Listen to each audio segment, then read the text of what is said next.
So if you watch my channel, you know I shoot videos wherever I'm happy to be at any given time. And today, again, we're in the woods. I just got done shooting another video. I'm going to do this one now. This one's a little bit more to the point and something I promised I'm going to get on. And, well, I started on it yesterday and it didn't happen. So this one is about the baits that I make, the ones I'm going to sell, and a few other things involved with that. And I'll be right back. Old school bait making stuff, because I've been promising folks. I'm Dale Verts. Oh, yes. Oh, look at that. Goodness gracious. Oh, my gosh.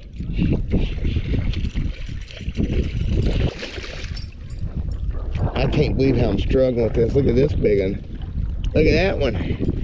Huh? That's what a 5.5, 5 3/4, almost 6 looks like. Oh. So I've been talking about making baits on this channel since I started. Actually, I have videos on how I make the hard baits and how I paint them on my Hickbilly Outdoors channel. I did 2 or 3 years ago. I will put links to at least the first video of that in the series. Y'all need to watch them. I'm going to do it again here. I'm not going to look at those videos. I'm going to do it fresh, and hopefully it'll come out pretty well. I haven't done that yet. It was 73 degrees yesterday. It's been decent all week. It's 43 now. It's not bad. I took a fall on the first. I mean, I fell as hard as I fell in my adult life. I was wearing muck boots in my shop. I turned, my right foot didn't. I fell across a 5-gallon bucket, into the wall, into a door. None of that stuff moved. Tore my ear in half. I bled. Didn't break anything, which I think is a credit to having muscle, whatever. So many times in my life, though, I kind of... One doctor told me once it'd been better if I would have broke something. You'd been better off, he said. So that's my excuse. I've cut some wood this week and work, and I'm actually better. I haven't been to the gym in 4 days. We got to fix that.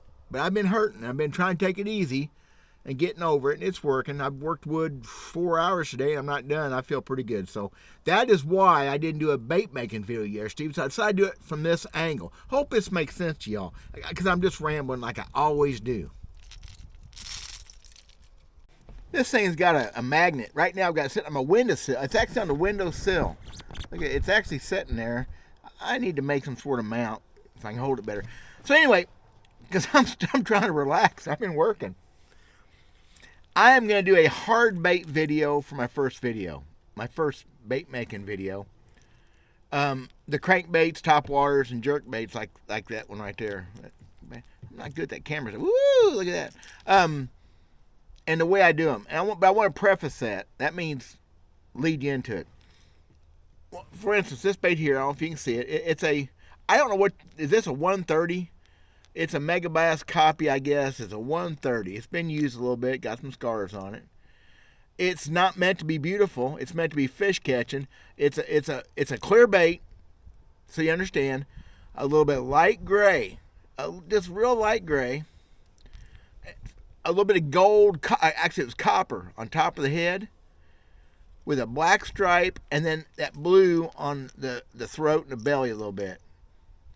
I'm not copying off anybody else I know of. I am not going to look at other baits hardly and try to copy them. You got your chartreuse coach dogs, you got your coach dog patterns, you got your red crawdads. That's just going to happen. But as far as can you make so-and-so, I don't know if that's going to happen. I'm going to explain why. That's that 130 size, and I can't, he don't have many more. The guy I buy these from don't have that bait. Matter of fact, there's several baits he ain't got. He had a baby 1- that was perfect. I bought some and made a few for myself, gave a few away. I don't know. I need to find out. Anyway, that's the 130 size. It's I think pretty decent jerk bait. I've thrown it some. So here's how this happens. I don't use an airbrush. I'm not going to use an airbrush. I don't think.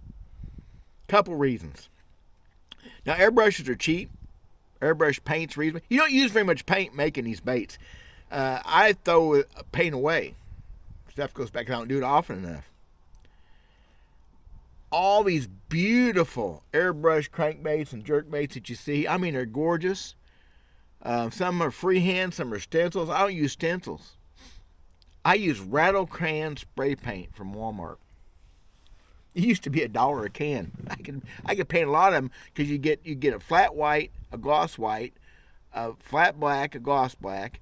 You could get primer gray, and you could get that primer rust red, and that's, boy, you could paint a lot of baits. I use Rattle cans. I think it's art to do it that way. I think it makes a fantastic looking bait, and I think the fish don't care near as much as the fishermen do about how pretty a bait is. So if y'all like beautiful bait, well, some of my baits are pretty.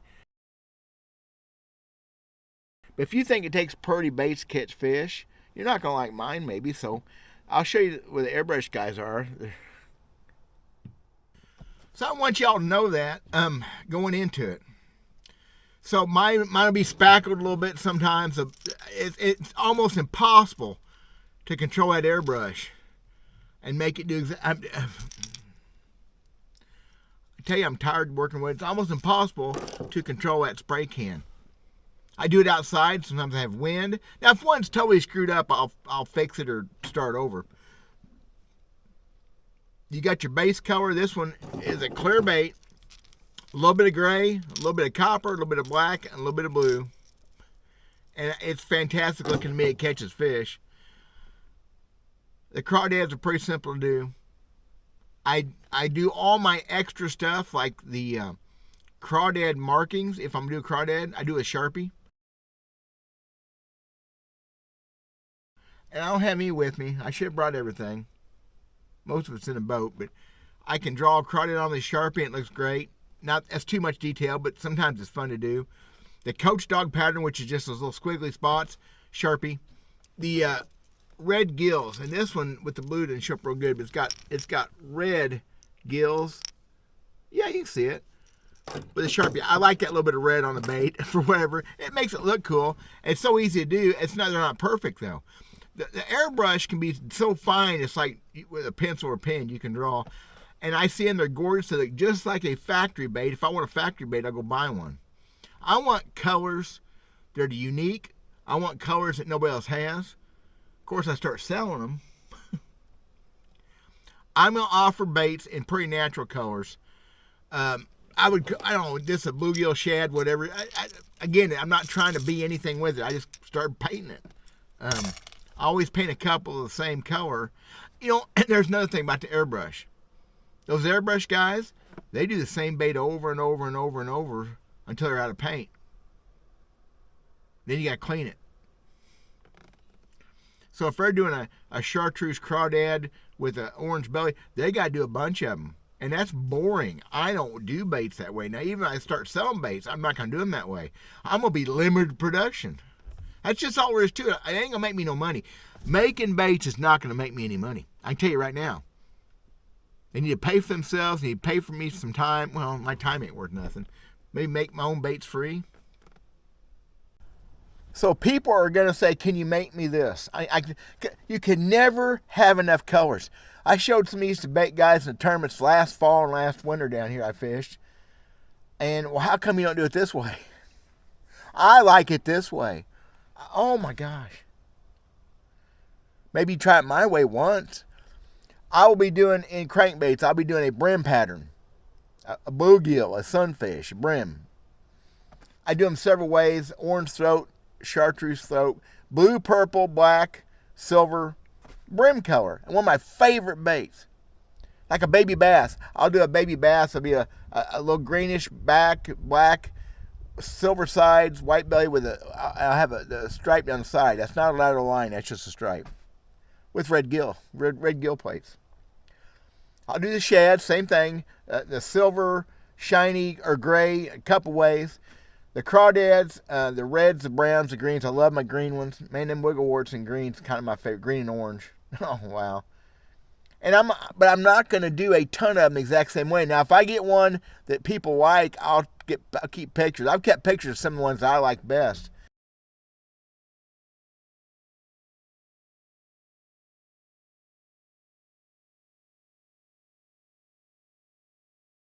And try to duplicate them, but there's no two ever going to be the same. The airbrush guys, they're pretty close to being the same.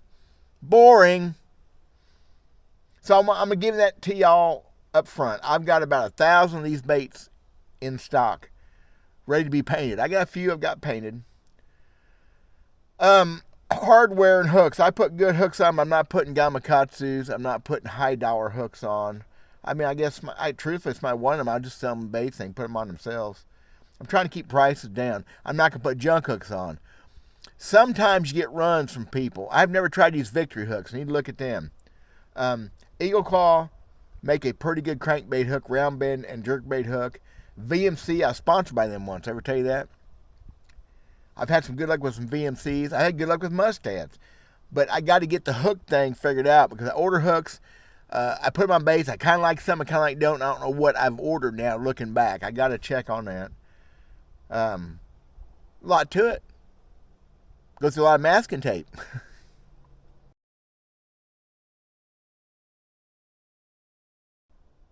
Man, I kind of ran out of gas on that, didn't I? What else was to say? But they'll be good running baits. Matter, I've had a theory or thinking every bait before I sell it, I'll throw it. Make sure it's tuned. Oh, that might be hard to do. That'd be cool though. Put on 10-pound test crankbait or 8-pound test and jerkbait. Make sure it does what it's supposed to do before I send it out. That'd be something extra. That'd be kind of cool. I also make spinner baits. I make buzz baits. And the top water, the whopper popper. I'm gonna call mine. I don't know what I'm gonna call them. Choppers? No, wappos. I'll call mine wappos. I make them in the 110 sides. All I have. They work good though. Spinner baits, buzz baits. I make a jig, several bass jigs with. I like my live rubber. I've used live rubber since day one. I can do silicone too, and I've got silicone. I pour a lot of hot plastic. It's really hot. I've got this Senko mold, Senko wacky worm. I can't say Senko. Wacky worm with the wacky wrap on it makes it harder, so it doesn't tear off easy. I'm calling those my hardcore wackies, my hardcore wacko worms. I have cool names for stuff. I pour my Guido Fireclaw Crawdad, the Guido bug that I've used for years, and I'm thinking I'm having a custom mold made for that because mine aren't quite good enough, but I've got a bunch of those. I'm making all kinds of shaky head worms. I'm going to do some creature bait stuff, but dadgum, I can't do it all. I don't think. I don't know what it would take. It'd take a big old shop and a lot of effort. The problem is I make too much stuff. I make too many different kinds of bait. I make everything. I pour lead. I pour plastic. I've got real good swim bait heads, jig heads, it's production head. It's a do it. All my molds are do it molds pretty much. So I got some custom stuff, but most of my stuff's do it. Anybody can get them. I've modified some of them. I have good reasons for that. My Archie jig's better than any Archie jig you buy. It is. Okay, I'm gonna go. I'm gonna do something else. Solar Bat link inscription. Use my promo code I'll list there for free shipping on 30% off. That was simple.